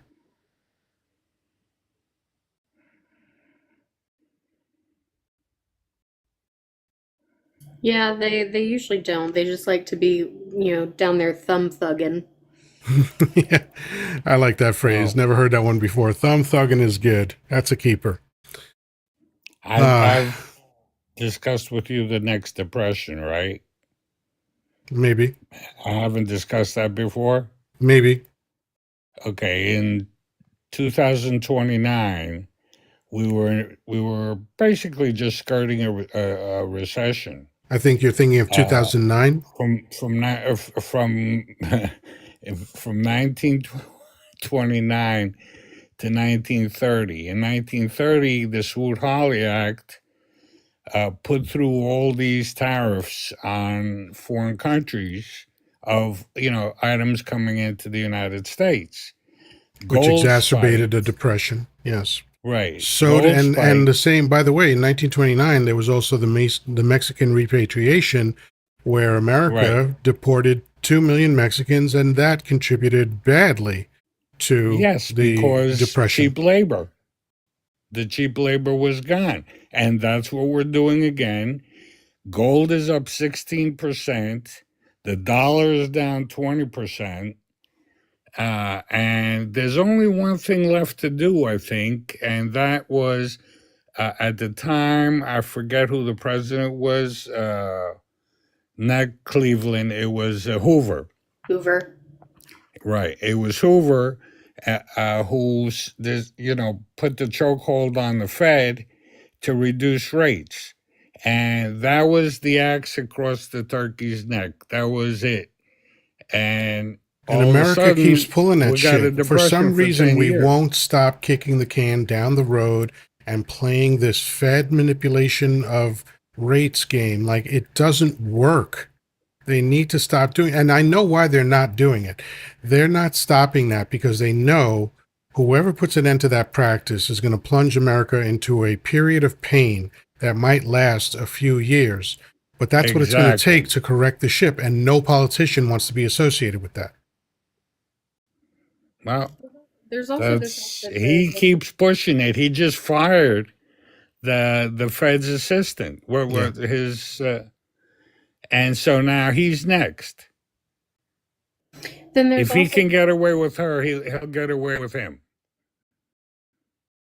Even though he was, believe it or not, he was voted in by a Republican.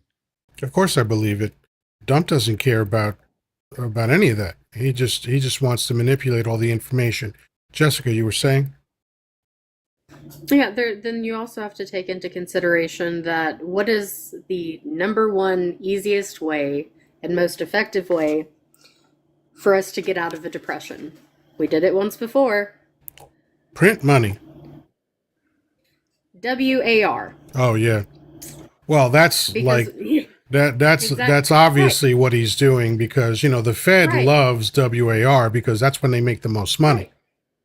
Exactly, but the problem is that he knows that, especially with the Democrats of today, none of them are going to be the first to be like, oh yeah, this is what we should do. We should jump into another one. It's going to help our economy so much, and so he kind of holds all the strings in that manner, which I hate to give any sort of credit to the administration, but there are certain things that they've done that is very strategically and politically kind of smart. This being one of them. Set the country up for a recession that only your administration is willing to take the lengths that would be necessary to quickly get it out of it. Yeah, if only they had a track record for doing that. They don't. They only have a track record for fucking up the economy. Wait, what economy? We're going to owe $40 trillion or more. Well, a bad economy is still an economy. We've got a gross national product so far this year of only $30 trillion. Now, of that, how much is taxable? How are we ever going to pay this $40 trillion off? Oh, we're probably not. There's a good chance that this could topple America. Empires fall. It's just a reality, and it ain't ancient history either. I think 2 or 3 of them fell in the 20th century. So, empires come and go, man. Usually, well, every they say 200 Wall Street is so high. Yeah, but figure the dollar's worth 20% less. So Yeah, what but are we really the people that fixate on Wall Street, they don't understand economics, and I can't claim to fully understand economics, but I understand that Wall Streat is just one of many indicators. You have to look at GDP, you have to look at inflation, you have to look at the treasury bonds and all that stuff, because let me tell you, we are on the precipice. If other countries call their notes, we're screwed. We're just screwed because we have gotten a lot of foreign money that's propping up this economy. This economy, I said this in 2007 at a consulting conference. I said the American economy is a house of cards, right? And again, I don't know all aspects of the economy because the shit does my head in after a while, but America has done this the wrong way. Except for 2 presidents, and maybe 3 if you count Obama, but FDR did it right, Clinton did it right, Obama obviously helped pull us out of a depression, but those 3 men are the exception to the rule.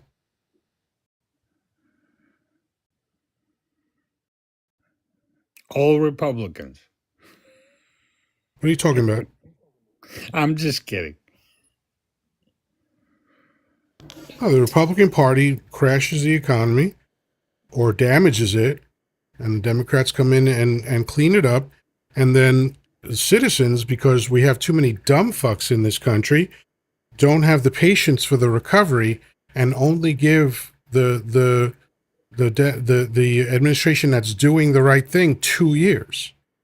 Like, if you look at Biden's accomplishments, it's amazing, but he got them all done in the first 2 years of his presidency. Well, right now we're facing martial law. We're sending troops into different states as a precursor to martial law, which is going to basically, the midterms will go in the garbage, and Trump will remain president for the next 20 years, he thinks. Right. That last part is the important part. He might not make it 20 more months. No, he's leaving feet first sooner rather than later. Yeah. Yeah. Because Let now I me heard clarify something that one thing. he might require dialysis soon. I didn't get the Right. details of it, so I don't know, but I did see that story. I would honestly agree with that from my background in the medical field. I would say that he likely has some sort of congestive heart issue leading to a damaging of the kidneys, which would explain the swelling. The Mhm. bruising on his hand would likely be due to IV diuretics like a Lasix, an IV Lasix, or something of that nature. The problem with doing those is that they take a harder toll on the kidneys and then therefore the heart. The only thing once it gets to this stage that typically would help is a dialysis, or for him to have some sort of you would first have to address the fluid buildup before you could address any sort of heart issue, because the heart and the kidneys are brothers. Once one goes, the other goes. Right. I would say, based on his current condition, a year and a half tops without a serious intervention. Yeah. Yeah. I think we're going to see what we saw when FDR was president. We're going to see more events where he's just sitting down the whole time with a big desk in front of him to hide him, because he's in bad shape.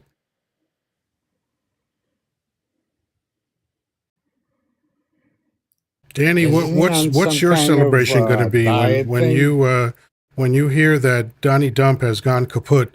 What are you planning to do to celebrate? Well, physically, if I could break dance, I'd do it. But I couldn't break dance, and I couldn't get off the floor and get back up again. So, But but you can't swing your hips. I saw you do it, so I know you're hey, going to do yeah, some kind of I can dance. do a jig. I can do a jig. That's for sure. I can still do the chubby checkers twist. I Nice, got that nice. going though.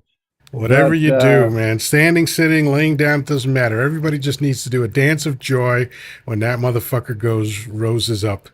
Yeah, but we still have that succession. We've got Vance, Yeah, I and then get that. even if Vance I goes, am we've aware of got all of that. I'm Johnson. still going to celebrate my ass off. Oh, for sure. Like, yeah, Vance is definitely going to be detrimental to to the country. However, I'm going to take what small moment of joy that I can Exactly. get in retirement Exactly. and Van- celebrate my ass off. Vance is going to make us all wear eyeliner. You know, it's like that book, that famous book, Love in the Time of Cholera. You know, you've Oh, got to find your moments, no matter yes. how desperate the situation is. You got to find your moments. one thing Ah, I'd like to help out with Dangerfield's said the martial law is it's going to be triggered one way, shape, or form or another. But I will tell you, Trump is not bringing National Guard to other states. He's activating the guards within those states. So that's why that's happening. He's not bringing active duty military into those states. Well, He's he just did with the activating the Marines, didn't guards. he? Excuse me? Didn't he send Marines someplace? But they were in that state of California when they were Oh, did that okay. in California. They're not bringing in nobody that's outside of the states to do that. Is what I'm trying to say. and what he's doing Oh, is Except for illegal, Washington because D.C. that's not supposed to be the way the military is utilized or the National Guard is utilized. And the fact that Right. he's arming National Guard members, again, none of this is going to end well. And I hate to be the one that keeps saying that, but we've just got to as the old saying goes, gird our loins in understanding that things are going to get way worse than they are now. We're going to be seeing the kind of footage that we only used to see in other countries when dictatorships were fighting for their lives. Yeah. I mean, he's even to the point where, he's saying, oh, well, some people are saying they'd like a dictatorship. And I mean, I know a lot of people really seized on whenever he said, oh, so in 3.5 years, if we have martial law, then, but I think that especially with his recent talks of, being concerned about getting into heaven and everything like that, he knows he's not doing well. Right. And I think that we need to be more cognizant of the fact that it's likely not going to happen in 3.5 years, but more so towards midterms, especially with the redistricting in Texas having kind of gone askew and not how they planned it to. I think that there was already a concern of either the House, more likely the House rather than the Senate turning blue.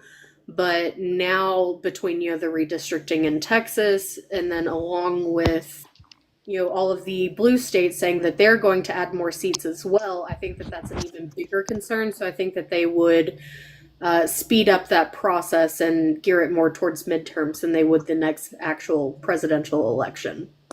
So, Just one thing excellent real point. quick. Hold that thought. We Okay. have a guest because he was chirping away, doing his propaganda parrot duties in the chat. So I wanted to bring him up. Galactic something or other. What are you trying to tell us? So are you guys for the march? I mean, the troops in the cities, or are you not for it? Just go ahead and make the points that you were making. You I said know, I it's just not wanna know martial what the law, live it's was. clean up the crime in the cities. Where are you? Well, it is, Why are you not able to see what's happening right in Why front are of your you? face? No, I am. I am. You are? Yes, I am. So you understand that that courts have already said what he's doing is illegal, right? Actually, they lie too, Oh, because they allow it. They allow him to do it. you hear that, folks? This is how propaganda parrots work. But There's it's true, no though. logic, there's no Why are you reason. talking over me? There's Let me talk, just I let you talk and now I'm I'm responding I'm actually a liberal from Chicago. Shut the fuck up. Oh my God, you have no self-control. Jesus Christ. I brought you up. I was responding to something that you said, and now you're going to go ape shit for no reason. So you're gone now. Anyway, I just wanted to do a little cleansing of a propaganda parrot because I could hear that he was not going to have anything interesting to say. The crash out is amazing. Is he blocked or is he still floating around No, down in the comments? he's blocked, but you can address his points if you want. So in terms of him saying, "Oh no, it's just cleaning up the crime in the streets." So the executive order that Donald Trump wrote, it's titled "Ending Crime and Disorder on America's Streets." I could break down all the points, but I'm not going to. It would take too long. But the funny thing is, so we do actually have precedent for this. We've seen it happen before in history. It was called the Law Against Habitual and Dangerous Criminals. It was enacted in November of 1933 in Germany. It is almost not word for word, but key point by key point, the exact same. Yep. So when you sit here and talk about how, oh no, it's just cleaning up the street. No, it's a tactic to get undesirables or asocials, as they were called in Germany. Now we call them dangerous criminals. They also called them dangerous criminals. And people who are the outliers of society. It's just the first targets. Yep. That's why they're I going told after you to homeless read Mein people. Kampf. That's why they're going after people showing up for their hearings. That's why they're going after people working in retail stores, because they're not doing the work of trying to rid the streets of crime. They're doing the work of trying to rid America of brown people. And you imagine how dumb you have to be, like that last idiot that came up here. When I say judges are saying that what he's doing is illegal, and he's like, they're lying. Like, I mean, you can't reason with that kind of stupidity. Even if you look at it from just a moral standpoint, it's also wrong, right? Because they give part of the terminology that they use in Donald Trump's new executive order is it allows for what they say is maximally flexible civil commitment. Now, what maximally flexible civil commitment is, it actually refers to a system of laws and standards that are related to an involuntary mental health treatment. But there's three key tenets of it. It's broad discretion, diverse options, and adaptable standards. Basically, in a nutshell, what that does is it gives the government the ability to have overall broad discretion in how they institutionalize people, where they institutionalize people, how they treat them, with those people having no say in their own treatment, and also who meets their standard of what they consider to be someone who is able to be institutionalized. It just gives them the ability to do whatever the hell they want to. Yeah, it's complete latitude. They set up a system of just like, there's no rhyme or reason to it. They don't have to justify anything. I don't know if some of you are familiar with Action Fear, which is translated loosely to Action 4. It was a building in Germany that Schmittler signed off on to create an agency that went after disabled people. And they got rid of 200,000 of them just because they wanted to. And that's the kind of stuff that Dump is doing.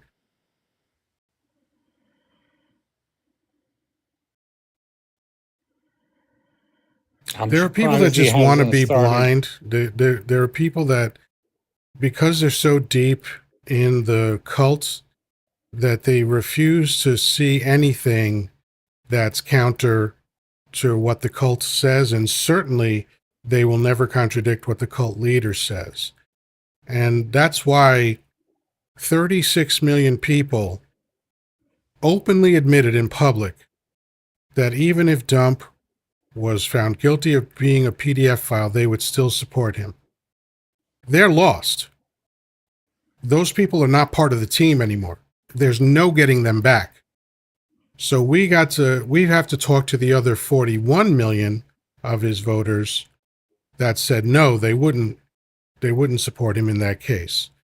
So, this is not for nothing. This, all of these efforts that we're doing, I have a feeling that they're meaningful. They're having some kind of impact, because I've noticed in the lives that are even geared around debating MAGA hats that it's harder for them to fill the pipeline with MAGA hats. They're showing up less and less.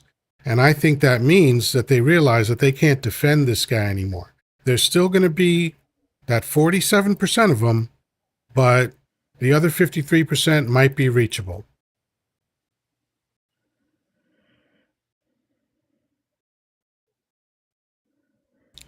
I'm surprised that Trump hasn't basically, like just the way Hitler did, is basically his political enemies.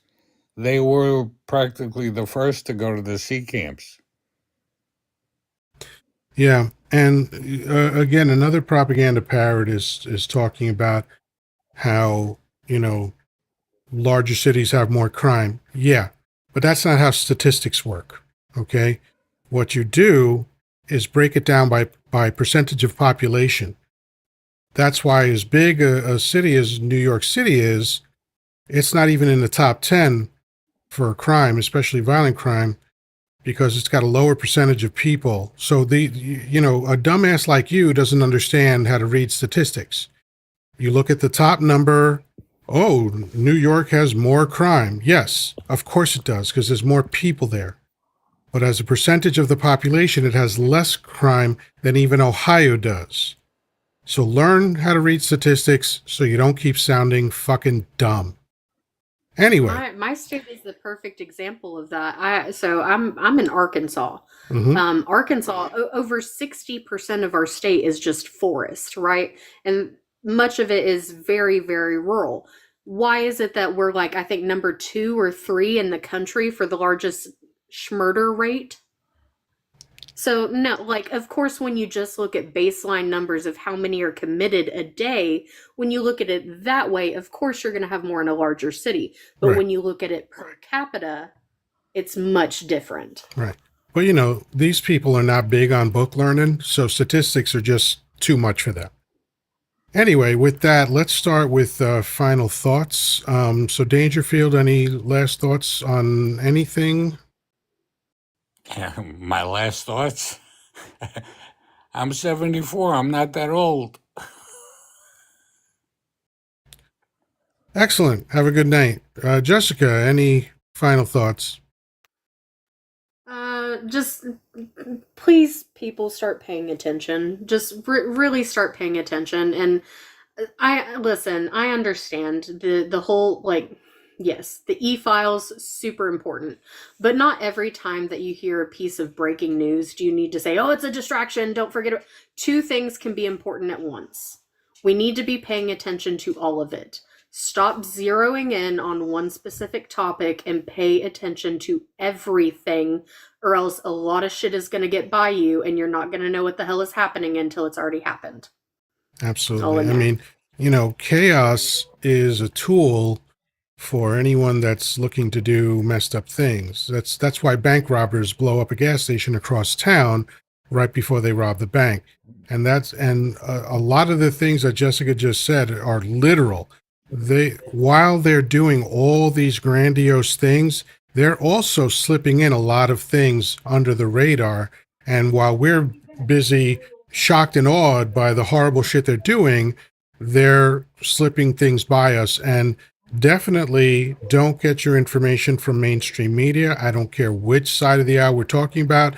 Mainstream media is 100% useless at this point.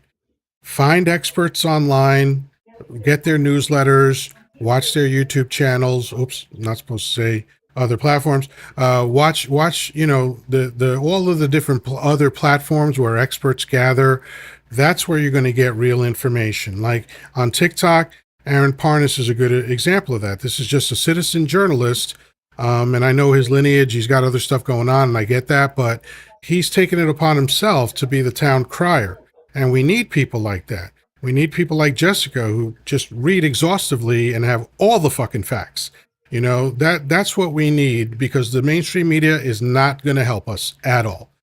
And with that, Jessica, have a wonderful night. Always a pleasure having you up here. Thanks, Yoda. Danny, my older brother from another mother, and always the last man standing as long as my lives are being led by me. What's on your mind?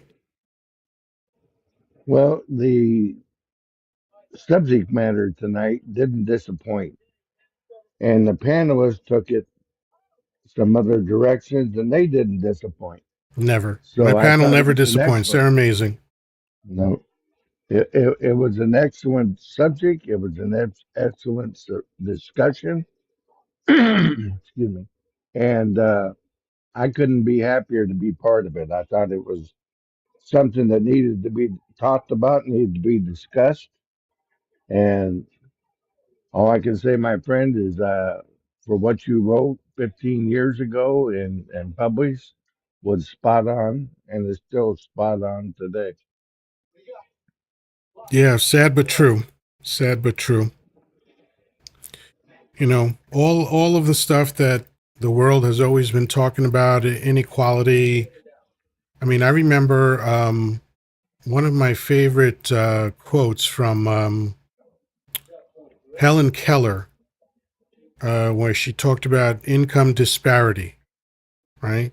That's a very modern sounding term, right? She wrote about that in 1911. Okay. And as I said earlier, there was a quote that I read maybe 2 or 3 weeks ago from a woman who talked about how America is not of, by, and for the people. It's of, by, and for Wall Street. She wrote that in 1890. So nothing that's happening now has not happened before. That's why we know how serious it is, because we've seen all this before.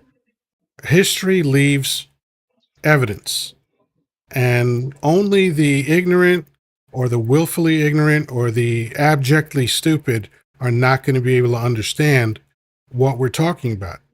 Any reasonable person has to understand that when you are replicating all of the actions from the past, you're going to get the same results. America is not special. We don't have special people here. We have people, right? And so the people in charge are doing what people in charge have done before that took their countries into the black hole of authoritarianism and dictatorships. That's what the writing on the wall tells us. And I don't understand how anybody wants to dispute that point. The only ones that do, as you can see, are the ignorant and dumb MAGA hats. These mouth-breathing idiots just can't get it into their head what's happening to them. And once in a while, you see them on social media crying the blues because their factory shut down or they lost their benefits or whatever. And it's like, well, we fucking told you. But you didn't want to listen because you had your head up a billionaire's ass that doesn't give a fuck about you. And you're more interested in being a sycophant and a cult member than you are being a fucking human being. And this is what happens as a result. And the only problem is that I can't even enjoy saying I told you so because everybody is suffering equally. So anyway, with that, folks, please follow Danny. Mondays, Wednesdays, and Fridays, he goes live 6 p.m. Eastern Time. He does a topical show that's way more positive than my shows. He's looking for positive solutions. And on Friday is the best show that you are going to experience on any social media platform. And I have no hesitation or equivocation in saying that. Friday Trivia is the most fun you're going to have with your clothes on. I guarantee you that, okay? So join us Monday, Wednesday, Fridays, 6 p.m. Eastern. If you're not following Danny, he's up there now. Touch on his profile photo and follow him forthwith. And the first and third Sunday of every month, we have Vet Talk, where Danny, because of his giant heart, is trying to help veterans navigate the world after they leave the service. So with that, Danny, I love you. Have a great night, and we'll talk to you soon. And by the way, I did have a text exchange with Jordan, and I'll tell you more about that offline. Okay, sounds good. But anyway, thank you for having me up. And if you like Yoda and his live, he's always on my panel. So come and see me tomorrow. All right. Thank you. Good night, buddy. All right, folks. Well, I have to echo what Danny said. You know, I try to come up with interesting subjects, and I could frankly talk for an hour all by myself. I've done it before. I've been a public speaker since 1988, so honestly, that's not a challenge to me. But for me, it's not nearly as interesting as throwing out an idea and then having the panel reflect back their ideas. It's stimulating, it's intellectual, it's moving. I love it. This feels like free therapy to me, to be able to come up here and speak with like-minded, decent people, and also the occasional lunkhead MAGA hat. So, you know, with that, I'm here Monday through Saturday, 10 p.m. Eastern Time. I also have a second channel, Coach.Yoddah. Coach period Yoddah. Yoddah is spelled Y-O-D-D-A-H because film studios are litigious. And I think I'm going to be transitioning more into my coaching stuff, but I still, you know, I'm interested in what's going on, current events and all that shit. And I'm definitely interested to see if America is going to survive this, because it's not guaranteed that it will. I hope it does. I live here and people I love live here, so I am hoping for a good outcome, but I am very, very, very concerned. And if you're not, I have to wonder about your intellectual capacity. That said, as always, folks, it's been a pleasure. Peace, love, and granola. Talk to you soon.